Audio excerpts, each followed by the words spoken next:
በስመ አብ ወወልድ ወመንፈስ ቅዱስ አሃዱ አምላክ አሜን።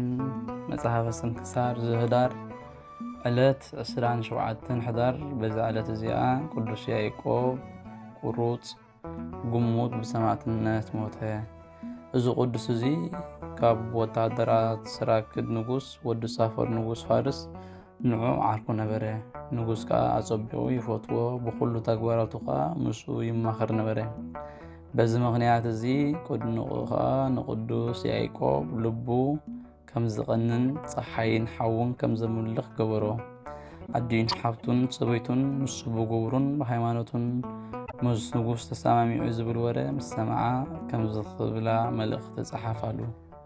ንምንታይ ሃይማኖት ጎይታና ኢየሱስ ክርስቶስ ሓዲግካ ነጠባይ ፍጡራን ፀሓይ ወርሒ ሓዊ ሰዓብካ በል ኣስተውዕል ፍለጥ። ኣብዚ ናይ ንጉስ ሃይማኖት እንተኣቲኻ ካብ ሕጂ ንድሓር ንሕና ካባኻ ፍሉያት ኢና በልኦ። መልእኽተን ምስ ኣንብበ መሪር ብኽያት በኽየ። በዚ ዘለኽዎ ተግባር ካብ ዘለኽዎ ተግባር እንተተቆጢበ ካብ ቤተይ እንተዘይተቆጢበ ካብ ቤተሰበይ ክፍለ እየ በለ።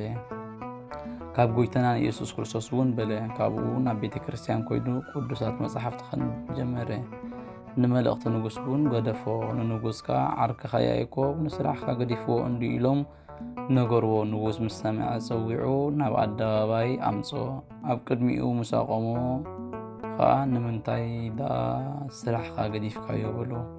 ቅዱስ ያዕቆብ ከዓ ከምዚ ክብል መለሰሉ፣ ጎይታና ብቅዱስ ወንጌል ኩሉ ኣብ ቅድሚ ገጽ ሰብ ዝእመነኒ ኣነ ከዓ ኣብ ቅድሚ ሰማያዊ ኣቦይ ከኣምኑ ክእመኖ እየ። እታ ኣብ ቅድሚ ገጽ ሰብ ዝኽሕደኒ ድማ ኣነ ኣብ ቅድሚ መላእኽተይ ክኽሕዶ እየ ኢሉ እዩ። ምእንቲ እዚ መልእኽትኻን ፍቕርኻን መምላኽ ኣማልኽትኻን ሓዲገ ንወዲ ሕያው እግዚኣብሔር ፈጣሪ ሰማይን ምድርን ፀሓይን ወርሕን ከዋኽብትን ኣብ ውሽጦም ዘሎ ኩሉ ንዝፈጠረ ብጎይታ ብኢየሱስ ክርስቶስ ክሰግድ እየ ብሎ። ንጉስ ከዓ ነዚ ሰሚዑ ኣጸቢቑ ተቆጥዐ። ዓብይ መቕፃዕቲ ከወፅዕዎ ድማ ኣዘዘ። ደሙ ኣብ ምድሪ ከም ማይ ክሳብ ዝውሕዝ ኩሉ ኣካላቱ ብኻራ ክመታትርዎ ኣዘዘ። በዚ ትእዛዝ ንጉስ ከዓ 10 ኣጻብዓ ኣእዳዉ 10 ኣጻብዓ እገሩ ቀላጽሙ ኩሉ ኣካላቱ ኣብ 32 ምታር ቆራርፅዎ። ኣብ ነፍሱ ወከፍ ኣካላቱ ክቆርፅዎ ከሎ ይዝምር ንእግዚኣብሔርካ የመስግን ነበረ።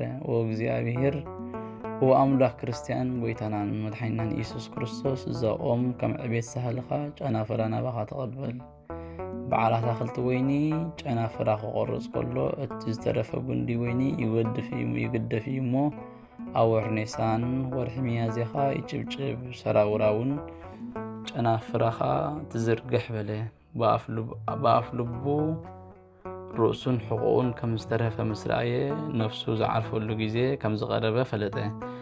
በቲ ግዜ እቲ ንእግዚኣብሔር ምእንቲ ዓለምን ምእንቲ ህዝቡን ክምሕሮም ይቕረ ክብለሎምን ለመኖ። ብዛዕባ ነፍሱ ከዓ ንዓይስቲ ካብ ኣካላተይ ወይ ካብ ኣእዳወይ ናባኻ ከልዕሎ ዝኽእል የብለይኒ። ኦ ጎይታ ኢየሱስ እንሆ ኣካላተይን ኣብ ቅድመይ ተደርብየን ኣለዋ፣ ንነፍሰይ ተቐበላ ጎይታ ይበለ።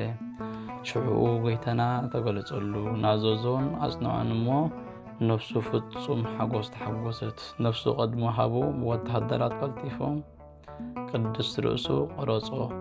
ናይ መንግስተ ሰማያት ኣኽሊል ሰማዕትነት ድማ ተቐበለ። ምእመናን ስጉኡ ወሲዶም ጽቡቕ ኣገናንዛ ገኒዞም ኣብ ጽፉፍ ቦታ ኣቐምጡ። ኣዲኡን ሰበይቱን ሓፍቱን ንሱ ብሰማዕትነት ከም ዝሞተ ምስ ሰምዓ ዓብይ ሓጎስ ተሓጎሳ። ናብቲ ስጉኡ ዘሎ ወመፅን ከዓ ሰዓምኦ በኸያሉ ድማ ኣብ ልዕሊኡ ክቡር ኣልባሳትን ምኡዝ ጨናታትን ኣንበራ። ብዘመነ ጻድቃን ነገስታት ኣነሪዎስን ኣርቃዴዎስን ኣብያተ ክርስቲያናት ኣድባራት ምኔታት ኣሃንፃ። ንጉስ ፋርስ ከዓ ኣብ ኩሉ ቦታ ቤተ ክርስቲያናት ከም ዝተሃንፃ ምስ ሰምዐ ከምኡውን ዜና ሰማዕታት ብኣቶም እውን ብዙሕ ተኣምራትን መንክራትን ከም ዝግበር ምስ ፈለጠ ኣብ ኩሉ ቦታ ናይ ዘለዉ ሰማዕታት ስግኦም ብሓዊ ከቃጽልዎ ኣዘዘ። ኣብ ሃገረ መንግስቱ ዘሎ ዝኾነ ኩሉ ዋላ ሓደ ከይሓደጉ ድማ ኣዘዘ። ምእመናን መጺኦም ናይዚ ቅዱስ ሬሳ ኣልዒሎም ተሰኪሞም ናብ ሃገር ኢየሩሳሌም ኣብጽሕዎ። ካብኡ ናብ ጴጥሮስ ኤጲስቆጶስ ናይ ሃገረ ሮሃ ኣብጽሕዎ። መርቅያኖስ ክሳብ ዝነግሰሉ ጊዜ ኣብኡ ነበረ። በቲ ጊዜ እቲ ንቅዱስ ጴጥሮስ ወሲዱ ናብ ሃገረ ግብፂ ናብ ሃገረ ብህንሳ ኣንበሮ። ኣብኡ ኸዓ ምስ ገለ ውሑዳት ኣሕዋት ቁሩብ መዓልትታት ቀነየ። ንሳቶም ፍርቂ መዓልቲ ክዝምሩ ከለዉ ስጋ ቅዱስ ያዕቆብ እውን ምስኦም ነበረ። ሽዑ ቅዱስ ያዕቆብ ምስ ናይ ፋርስ ብዙሓት ሰማዕታት ክዳውንቲ ሰብ ፋርስ ለቢሶም ምስኦም እናዘመረ ተገለጸ። ኣብ ልዕሊኦም ባሪኾም ካብኦም ተኸወለ። ካብኦም ቅድሚ ምኽዋሎም ቅዱስ ያዕቆብ እግዚኣብሔር ከም ዝኣዘዘ ስጋይ ኣብዚ ክነብር እዩ በለ። ብድሕሪዚ ኤጲስቆጶስ ንዓዱ ክምለስ ድልየ። ስጋ ቅዱስ ያዕቆብ ከዓ ምስኡ ሒዝዎ ኣብ መርከብ ተሰቕለ። ቅዱስ ያዕቆብ ስጋይ ኣብዚ ክነብር እዩ ዝበሎ ቃል ተጣሕሰ። ሽዑ ስጋ ዝቅዱስ ካብ ማእኸሎም ተነጥቀ። ከም ፍቓድ እግዚኣብሔር ድማ ናብ ቦትኡ ተመልሰ። ካብ ስግኡ ዓበይታት ተኣምራትን መንክራትን ኮነ። በረኸቱ ምሳና ትኹን ንዘለዓለም ዓለም ኣሜን። ሰላም ለያዕቆብ እጉሰ መከራ በህቁ ለእግዚአብሔር ሰማዕተ ጽድቁ 32 እስከይከውን ህልቁ ኣባሎ በመጥባይት አምሃራ ንጉስ ሰጠቁ። መንፈቀ ስጋሁ ጸለየ መዊቶ መንፈቁ። ሰላም ለያዕቆብ ዕጉስ መከራ በሐቁ ንእግዚአብሔር ምስክር ጽድቁ 32 ክሳብ ዝኸውን ቁጽሩ ህልቁ ኣካላቱ ብኻራ ወታደር ንጉስ ምስ ተሰንጠቐ ፍርቂ ስግኡ ጸለየ ሞይቱ ከሎ ፍርቁ። ዕለት 27 ሕዳር በዛ መዓልቲ እዚኣ ጎይታናን መድሓኒናን ኢየሱስ ክርስቶስ ምእንቲ ደቂ ሰባት ኣብ መስቀል ተሰቕለሉ መዓልቲ ስቕለት ዝዝከረሉ እዩ። የቕሬቱን ምሕረቱን ምስኩላትና ህዝበ ክርስቲያን ይኹን ንዘለዓለም ዓለም ኣሜን። ሰላም ለስቅለትከ ማእከለ ፍያት ክልኤቱ ዘየጸንኦ ከበሃብል በወቀንዋት አምስቱ ኢየሱስ ክርስቶስ ለያዕቆብ ሃይማኖቱ ይቤሎም በእንቲአከ ለእለ ተንሥኡ ቦቱ ኣአምን በክርስቶስ ወእገኒሎቱ። ከምኡውን በዛ መዓልቲ እዚኣ ካብ 72 ኣርድእት ናይ ዝኾነ ናይ ፊሊሞና ሃዋርያ፣ ናይ ጢሞቴዎስ ሰማዕት፣ ናይ ኣቡነ ተክለ ሃዋርያት፣ ናይ ገብረ ዮሃንስ ብሩክን መዘከር ተባዓሎም እዩ።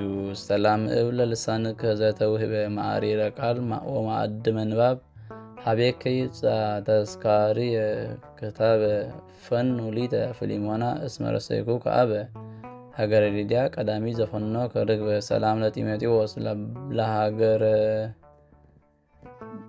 በንሆ ሐጹራ ወለብእሲቱ ሰላም እንተ ትሰመይ ሞራ ሃበ ይገብሩ በዓለ በመሰንቆ በእንዚራ ቅድመ መኮንን ሰበወሰዱ ወሃራ በእንተ ኢየሱስ ተወከፈ ብዙህ መከራ። ሰላም እብ ለተክለ ሃዋርያ በተአምኖ ወለተአምሪ ከእስየብሆ ለምሳሐ ሰንበት ሰበፈቀረ ይጥወሆ ተማሂጾንኩ በጸሎትከ እንዘይብል ከሊሆ በልሳነ ሰብ ነበበ ነቃዊ ደርሆ። ሰላም ለከ ገብረ ዮሐንስ ብሩክ ወብእስየ ሰማያዊ ወምድራዊ መልአክ ዘምግባሪከኒ ግብረ ሃኒክ እስመ ተሰየምከ በስምረተ ክርስቶስ አምላክ ከመ ሃዋርያ ዮሐንስ ወነቢ ሄኖክ።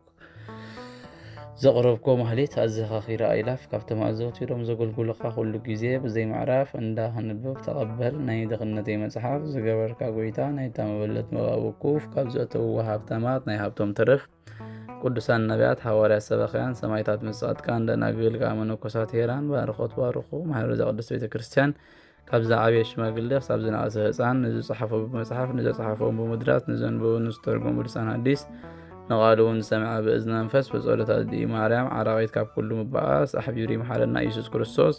ሰላም ንዓኻትኩም ጻድቃን ምስ ሰማዕት ዘዕረፍኩም በዛ ሎሚ እዚኣ ዕለት ንዓለም ዘሰነፍኩም ይኹም። ንሳኻትኩም ብኩሉ ትዕግስት ኣብ ቅድሚ ፈጣሪ ለምኑ ብኩሉ ሰዓት ብዘይካ ነሳሕ ንዓና ከይወስደና ሞት። ሰላም ንዓኻትኩም ናይ ዛዕለት እዚኣ ጻድቃን ኩልኹም ሰብኡትን ኣንስትን በብኣስማትኩም ቅዱሳን ሰማይን ምድርን ማሕበር ስላሴ ንስኹም ምእንቲ ማርያም ኣዲኡ ዘኩርና ብጸሎትኩም ክትሕልወና ተማሕፂና ኣሎና ብናይ ክርስቶስ ደም